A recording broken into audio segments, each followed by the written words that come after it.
Hello forensic expert, मैं आशा करता हूँ आप सब बढ़िया होंगे। मैं राहुल आपका स्वागत करता हूँ मैड फोरेंसिक्स पर। So without wasting any time let's roll the intro.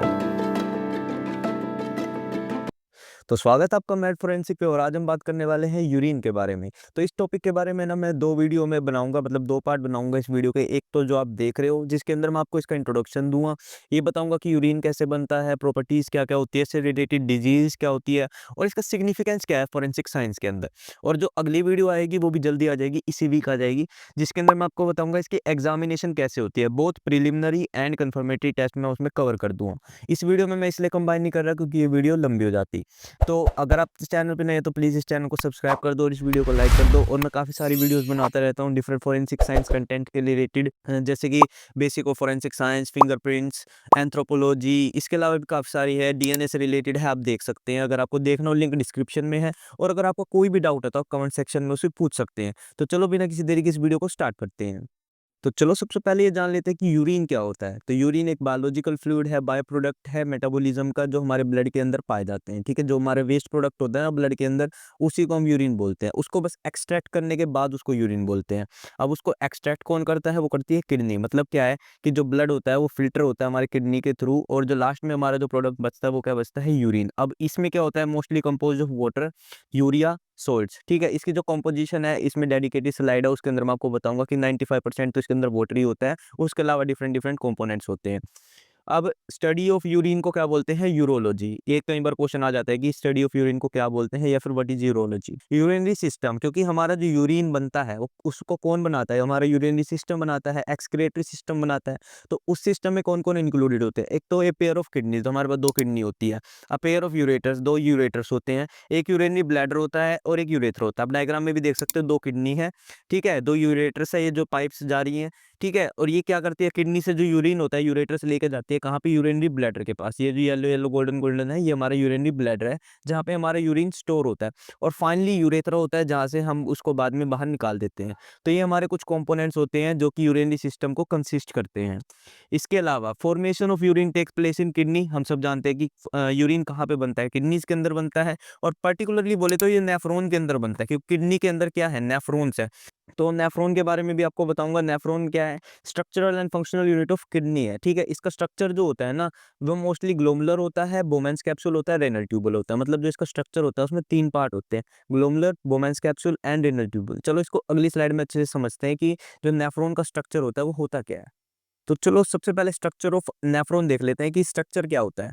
तो एक चीज ध्यान रखना कि हमारी एक किडनी के अंदर है ना 1 मिलियन नेफ्रॉन होते हैं। तो दो दो किडनियों के अंदर है ना हमारे लगभग लगभग 2 मिलियन नेफ्रॉन्स होते हैं। तो सबसे पहले इसका स्ट्रक्चर को देखते हैं। सबसे पहले इसका स्ट्रक्चर में आता है एफरेंट आर्ट्रियोल और एक इफरेंट आर्ट्रियोल। ये क्या करती है? एक ब्लड को लेके आती है, एक ब्लड को लेके जाती है। तो यहाँ से ब्लड आएगा, यहाँ पे छलनी होगा, मतलब ये क्या है? बोमेंस कैप्सूल है पूरा का पूरा। ये आप सी कर्व देख रहे हो ना, ये पूरी की पूरी है ना बोमेंस कैप्सूल है। अब यहाँ पे क्या होगा? ग्लोमुलस है, ये नेटवर्क होता है एक वेन्स का। यहाँ पे है ना ब्लड छलनी होता है, मतलब एक तरीके से ना छनता है ब्लड। तो ब्लड क्या होगा? छनेगा, उससे क्या होगा? पानी, सोल्ट, आयंस वगैरह हमारे पास ऑन हो जाएंगे अगली ट्यूब्यूल्स के अंदर। और उसके बाद जो हमारा ब्लड बच गया जिसके अंदर आरबीसी, डब्ल्यूबीसी वगैरह हैं, वो वापस से इफरेंट आर्टिकल लेके चली जाएगी। तो एफरेंट ब्लड लेके आएगी, इफरेंट ब्लड लेके जाएगी। तो यहाँ पे क्या होगा? छलनी होगा उसका, मतलब छन जाएगा हमारा जो ब्लड है। उसके बाद आती है पीसीटी, जिसको हम बोलते हैं प्रोक्सिमल कन्वोल्यूटेड ट्यूब्यूल। ये आप ये देख रहे हो, यहाँ से लेके ये जो यू शेप का स्ट्रक्चर है ना, इसको बोलते हैं हैंडले लूप। ये यू शेप का स्ट्रक्चर जो होता है हमारा पीला पीला। ठीक है, अब इसके अंदर ये जो अब ये कर्व है ना, ये जो इस हेनले लूप से स्टार्टिंग से पहले ये जो कर्व है ना, इसको बोलते हैं पीसीटी, प्रोक्सिमल कन्वोल्यूटेड ट्यूब्यूल। उसके बाद ये जो लास्ट में हेनले लूप के एंडिंग में जो कर्व आती है इसको बोलते हैं डीसीटी, डिस्टल कन्वोल्यूटेड ट्यूब्यूल। अब ये क्या काम करते हैं मैं आपको बताऊंगा। सिक्रीशन और हमारा जो क्या बोलते हैं, सिक्रीशन होता है, रीअब्जॉर्प्शन होता है, उस प्रोसेस में हेल्प करते हैं। और ये जो लास्ट में हमारी डंडी से बचती है ये होते हैं कलेक्टिंग डक्ट, जहाँ पे हमारा यूरिन कलेक्ट होता है। फिर यहाँ से यूरेटर यूरिन को उठा के कहाँ पे डाल देता है? यूरिनरी ब्लैडर के अंदर डाल देता है। तो सबसे पहले हम देख लेते हैं फॉर्मेशन ऑफ यूरिन। अब फॉर्मेशन ऑफ यूरिन स्टार्ट होता है ग्लोमुलर फिल्ट्रेशन से।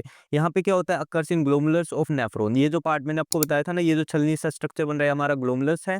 और ये जो यू शेप का पूरा स्ट्रक्चर बन रहा है इसको बोलते हैं बुमेन्स कैप्सूल।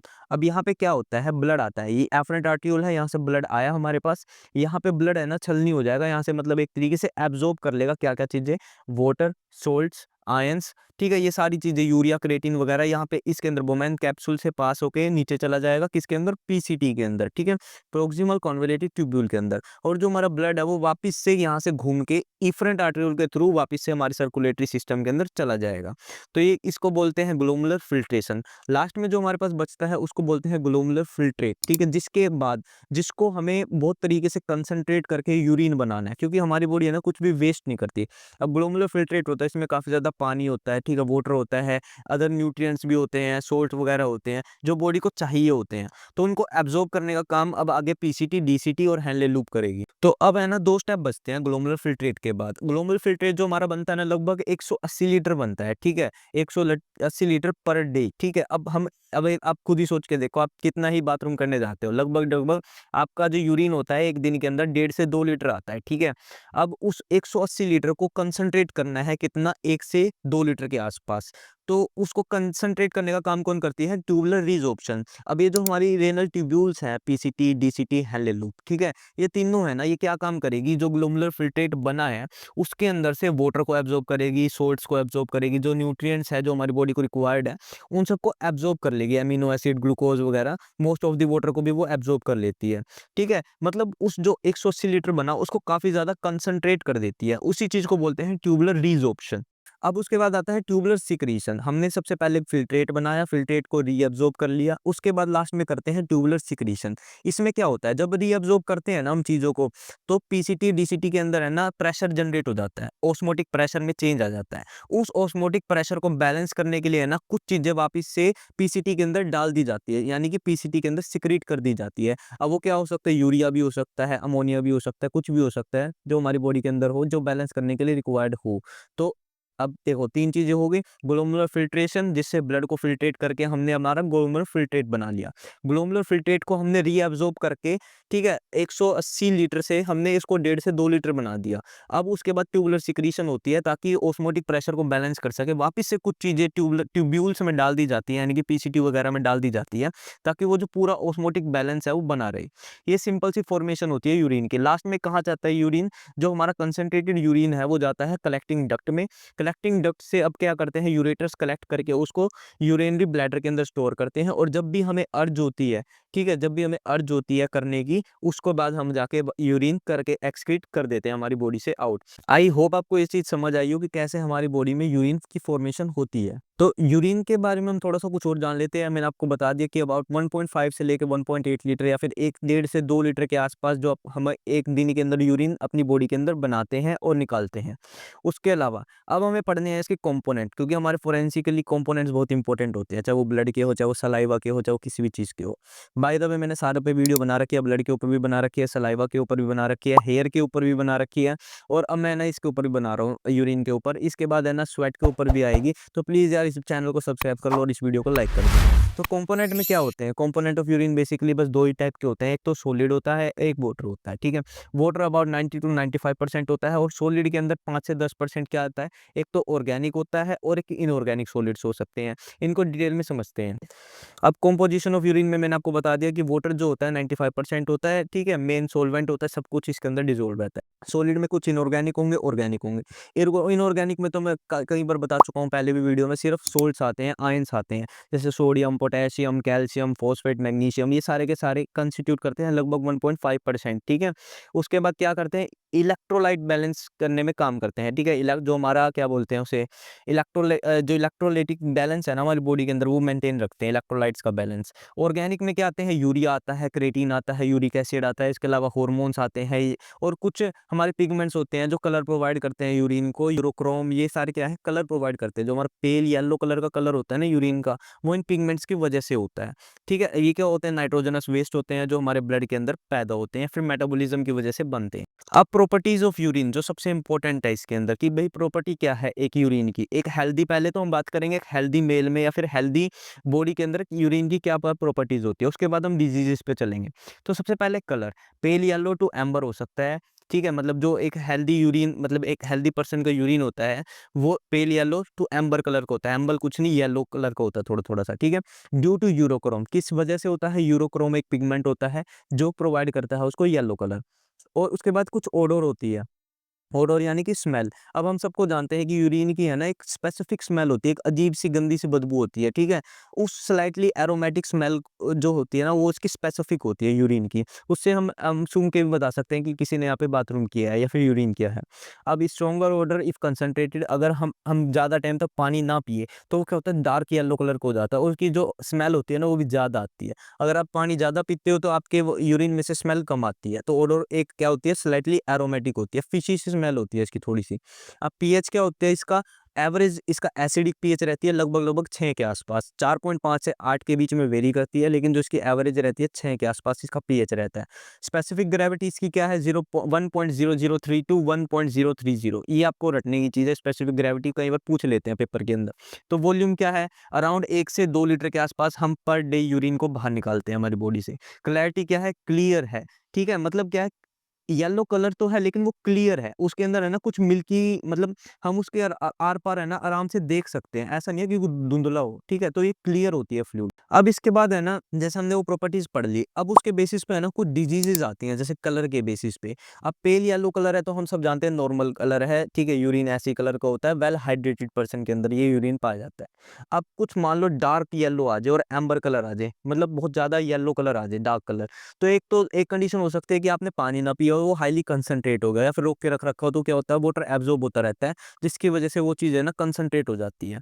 उसके बाद लेकिन एक और कोज़, एक सिम्पटम देता है ये, जैसे कि डिहाइड्रेशन, फीवर वगैरह हो, तब भी येलो कलर आ जाता है। ऑरेंज कलर में दिक्कत है, अगर आपका और यूरिन ऑरेंज कलर का आ रहा है तो लिवर डिजीज़ हो सकती है, जैसे कि जॉन्डिस हो सकता है, हेपेटाइटिस वगैरह हो सकता है। बाइल डक्ट में कोई ऑब्स्ट्रक्शन आ सकती है जिसकी वजह से ऑरेंज कलर आ रहा है। सर्टेन मेडिकेशन, कुछ दवाइयाँ भी ऐसी होती है जो हमारे यूरिन का कलर को चेंज कर देती है। अब पिंक और रेड कलर का हो सकता है, ये बहुत दिक्कत की बात है। अगर आपका रेड कलर आ रहा है तो सबसे पहले इसमें अब आपके यूरिन रेड होने की वजह ये हो सकती है कि उसके अंदर ब्लड हो। उस कंडीशन को बोलते हैं हीमेटोरिया, ठीक है? हीमेटोरिया, ब्लड इन यूरिन, जब यूरिन के अंदर ब्लड पाया जाए। तो किडनी स्टोन की वजह से भी हो सकता है, क्या पता किडनी स्टोन बीच में आ चुके हो यूरेटस वगैरह के और छील दिया उसने अंदर से, जिसकी वजह से ब्लड लीक कर रहा हो। यूरिनरी ट्रैक इन्फेक्शन, यूटीआई भी बोलते हैं इसको। ब्लैक किडनी कैंसर भी हो सकता है, जिसकी वजह से आपका रेड कलर हो सकता है यूरिन का। उसके बाद आता है ब्राउन और कोला कलर्ड। अब ब्राउन और कोला कलर्ड किस केस में लिवर डिजीज के रिलेटेड हो सकता है, जैसे क्लारोसिस, हेपेटाइटिस। उसके बाद सीवियर डिहाइड्रेशन की वजह से हो सकता है मसल ब्रेकडाउन। ये कुछ हमारे लिए डिजीज है जो हम यूरिन के कलर को देख के बता सकते हैं, एक अंदाजा ले सकते हैं। अब ये काम किस काम आती हैं? या अब ये काम आती है हमारी सर्च को नैरो डाउन करने के लिए। नैरो डाउन कैसे करेगी? मान लो हमें सैंपल, यूरिन का सैंपल मिल गया कहीं से और हमें पता चल गया उसको ये डिजीज़ है, तो हमारे लिए है ना वो बंदा ढूँढना आसान रहेगा जिसको वो डिजीज़ है, ना कि हम सारों पे सर्च करेंगे। हम सिर्फ़ वही बंदा देखेंगे जिस बंदे को पर्टिकुलर डिजीज़ जो हमने आइडेंटिफ़ाई करी है यूरिन के थ्रू। तो इससे हमारी क्या है, नैरो सर्च है ना नैरो डाउन हो जाएगी। अब आगे बढ़ते हैं कलेक्शन ऑफ यूरिन पे। कलेक्शन ऑफ यूरिन कैसे कर सकते हैं? सिंपल है, ड्राई स्टेन है तो कॉटन स्वैब को डिस्टिल वाटर के साथ ले लो, ठीक है? उसके बाद उसको अप्लाई कर दो। वेट स्टेन है तो सिंपल एक कॉटन स्वैब लो, उसको ले लो और उसको ड्राई कर लो। एक चीज़ ध्यान रखना, हमेशा कोल्ड एनवायरनमेंट में ठंडा करना, डायरेक्टली सनलाइट के अंदर मत करना। उसके बाद पूल ऑफ यूरिन हो तो सिरिंज के थ्रू आप उठा सकते हो। ऑन क्लोथिंग हो, मतलब क्लॉथ के ऊपर कोई स्टेन्स वगैरह हो यूरिन के हो, चाहे वो सीमन के हो, चाहे सलाइवा हो, एंटायर सैंपल को ही कलेक्ट किया जाता है। उसके बाद प्रिजर्वेशन क्या है, इसकी प्रिजर्वेशन हम कर सकते हैं यूरिन की। अब एक चीज़ ध्यान रखना, डिफरेंट डिफरेंट प्रिजर्वेटिव यूज होते हैं डिफरेंट डिफरेंट टेस्ट के लिए, ठीक है? अब HCl भी यूज़ किया जाता है, बोरिक एसिड भी यूज़ किया जाता है, थाइमोल भी यूज़ किया जाता है, तो डिफरेंट प्रिजर्वेटिव यूज़ किए जाते हैं डिफरेंट टेस्ट के लिए। अब सिग्निफिकेंस ऑफ यूरिन, अब यूरिन फॉरेंसिक साइंस में क्या सिग्निफाई, मतलब किस कितना इंपॉर्टेंट रोल प्ले करता है। हम यूरिन से है ना ड्रग एंड टॉक्सिन को डिटेक्ट कर सकते हैं, ठीक है? मतलब कोई इसने ड्रग एडमिट किया है या फिर उसने कोई ड्रग लिया हो तो हम उसको आइडेंटिफाई कर सकते हैं यूरिन के एनालिसिस के थ्रू। अब डिफरेंट टेक्निक्स होती है हमारे पास, चाहे वो GCMS यूज़ करें हम, चाहे वो केमिकल टेस्ट करें दूसरे, तो उनके थ्रू हम बता सकते हैं। अल्कोहलिक एनालिसिस, अब क्या है, कुछ टाइम पे है ना आपकी जो स्मेल होती है ना यूरिन की, यूरिन के अंदर है ना वो स्मेल आ जाती है। कैसे? यूरिन के अंदर आप अल्कोहल पीते हो काफ़ी ज़्यादा, जब आप बाथरूम करने जाते हो तो उसके अंदर से भी है ना वो अल्कोहलिक स्मेल आने लगती है, ठीक है? अल्कोहल की एनालिसिस हम स्मेल के थ्रू भी कर सकते हैं और इसके डिफरेंट टेस्ट भी हम लगा सकते हैं। अब डोपिंग कंट्रोल के लिए भी इसको यूज़ किया जाता है, जैसे कि जो गेम खेलते हैं ना लोग, वो ज़्यादातर कुछ टाइम पे है ना स्टिमुलेट्स वगैरह ले लेते हैं एनर्जी, ज़्यादा एनर्जी पाने के लिए, तो उनको कंट्रोल, उनको जो टेस्ट किया जाता है वो भी यूरिन से किया जाता है। अब उसके बाद मेडिकल लीगल रेलेवेंस, मैंने आपको बताया कि कितनी ज़्यादा डिजीज़ेज़ को हम इसको आइडेंटिफ़ाई कर सकते हैं यूरिन के थ्रू, जैसे उसके कलर के थ्रू, उसके स्मेल के थ्रू। तो मेडिकल लीगल भी इसका काफ़ी ज़्यादा रेलेवेंस है। और लिंक है जो सस्पेक्ट टू क्राइम सीन, अगर मान लो हमें क्राइम सीन पे या फिर किसी बॉडी के ऊपर हमें यूरिन मिला है, तो हम ये जान सकते हैं कि मतलब यहाँ पे वो पर्सन प्रेजेंट था या नहीं था। अब चाहे वो हम उसके अंदर यूरिन के अंदर हमें कोई सेल्स मिल गए तो हम उससे डीएनए भी आइडेंटिफ़ाई कर सकते हैं। उसके अलावा यूरिन से अगर कोई डिज़ीज़ का पता चल गया, तो हम उस पर्सन को आइडेंटिफ़ाई कर सकते हैं उस डिज़ीज़ की मदद से कि भई जो हमारे सस्पेक्ट है उनमें से किसी को पर्टिकुलर डिज़ीज़ है या नहीं है। तो उससे हमारी सर्च है ना बिल्कुल ही नैरो डाउन हो जाएगी। उससे आसानी रहेगी केस को सोल्व करने में। और एक नॉन इन्वेसिव और स्टेबल सैंपल है, मतलब इसको जल्दी खराब नहीं होता और स्टेबल सैंपल है, इसको हम आराम से जल्दी मतलब टाइम लेके भी एनालिसिस कर सकते हैं। अगर मान लो कोई हमारे पास ज़्यादा सैंपल आए हुए हैं एनालिसिस के लिए, तो ये खराब नहीं होगा। इसको हम आराम से इसको पैक कर सकते हैं, आराम से इसको कलेक्ट कर सकते हैं और बाद में इसकी आराम से एग्जामिनेशन कर देते हैं, कोई ज़्यादा सरदर्दी की बात नहीं है। तो ये सारी की सारी इसकी सिग्निफिकेंस थी फोरेंसिक साइंस में भी, मेडिकल लैंग्वेज में भी। और अगर आपको ये वीडियो पसंद आई है तो प्लीज़ इस वीडियो को लाइक कर दो, चैनल को सब्सक्राइब कर दो और शेयर करो इसे अपने दोस्तों के साथ ताकि वो भी कुछ पढ़ सकें। और अगर आप इस चैनल पर नए हो तो प्लीज़ इस चैनल को सब्सक्राइब कर लो। Thank you, आरिगातो गोजाइमास। मिलते हैं आपसे अगली वीडियो।